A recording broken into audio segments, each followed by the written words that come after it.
MMFF 2024. Aling pelikula ang magiging hari o reyna ng takilya ngayong Pasko? Mga bes, lalapit na ang 50th Metro Manila Film Festival, MMFF ngayong taon. At tulad ng nakasanayan, isa ito sa mga highlight ng Pasko ng bawat Pilipino. Hindi lang dahil sa magagandang pelikula, kundi dahil na rin sa intriga kung alin sa mga entries ang magtatanghal bilang box office king o queen. Ngayong taon, may 10 official na entries na nagdadala ng iba't ibang genre, mula sa comedy, action, thriller, romance, fantasy, horror at drama. Talagang lahat ng manonood ay may mapagpipilian. Pero ang tanong, aling pelikula ang hahakot ng pinakamalaking kita sa takilya? Narito ang ating Fairy List Forecast. Number 1. And the breadwinner is. Kapag si Vice Ganda ang bida, halos sigurado na ang tagumpay ng box office. Taon-taon, hindi mawawala sa listahan ng mga top grossing films ang pelikula niya. Ngayong taon, may dagdag pa siyang pwersa sa katauhan ni Eugene Domingo at Gina Pareño. Ang kwento ng isang breadwinner na pilit bumabalanse sa mga pangangailangan ng pamilya habang nilalabanan ang sarili niyang mga struggles ay tiyak na tatagos sa puso ng mga Pilipino. Ang comedy drama format nito ay swak sa panlasa ng mga Pinoy, lalo na't Pasko, kung kailan naghahanap tayo ng feel-good movies na nagbibigay ng inspirasyon at saya. Sa kasaysayan ng MMFF, ang mga ganitong pelikula ang madalas na nagdo-dominate sa takilya, kaya malaki ang tsansa ng pelikulang ito na mag-top sa MMFF 2024. Number 2. Uninvited. Kung ang star power ang pag-uusapan, ito na ang ultimate showstopper. Pinagsama-sama ang bigating pangalan ni Vilma Santos, Aga Mulak, at Nadine Lustre sa isang pelikula na nagtatampok ng kakaibang thriller genre.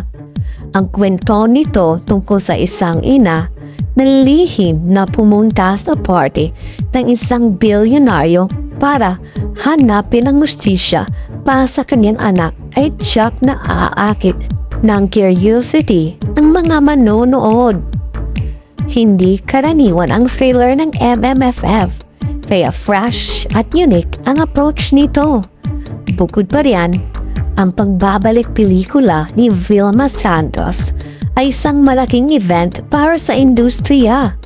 Alam natin kung gaano kalaki ang fanbase ni Ate V, kaya malamang ay susuportahan ito ng kanyang loyal fans. Number 3. Tupac. Para sa mga mahilig sa high-octane action, itong pelikulang para sa inyo.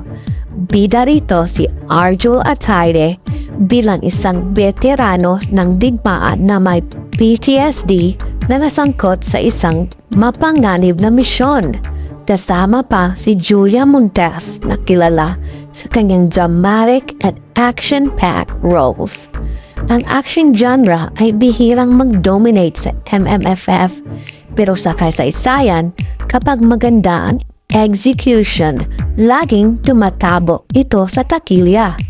Ang younger audience, lalo na ang millennials at Gen Z, ay tiyak na matutukso sa adrenaline-pumping eksena at heart-stopping sequences ng Tupac.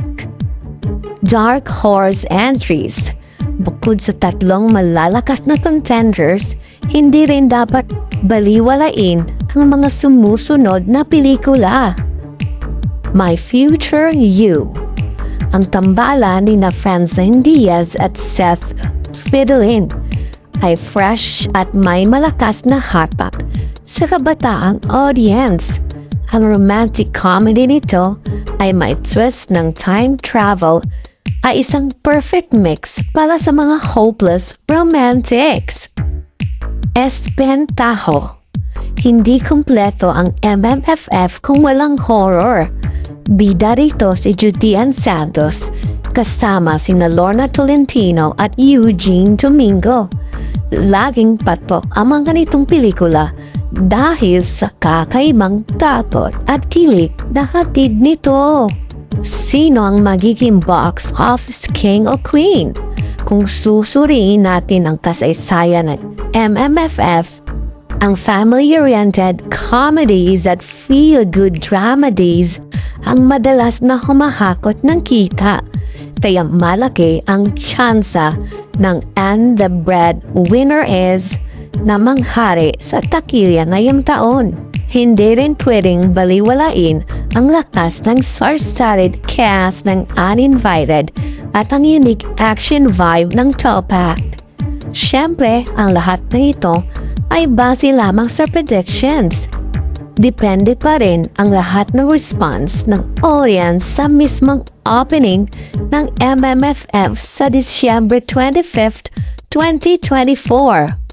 Ikaw, anong pelikula ang aabangan mo? Ngayong kumpleto ng listahan ng mga pelikula, alin sa mga ito ang mga nasa watchlist mo? Kung hindi ka pa nakakapili, ito na ang chance para magplano na iyong movie marathon. Comment mo na ang bet mo at share sa tropa para makasama sa sinihan. Let's support local films.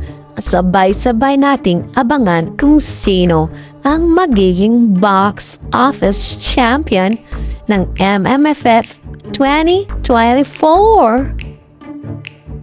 Usap, pindutin mo ang subscribe. Seryoso, pindot na ngayon na.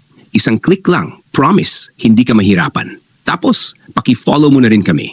Kung gusto mo ng mas marami pang ganitong content, gawin mo na. Please, huwag mong kalimutang i-like rin ito. Napakadali lang, malaking tulong na yon.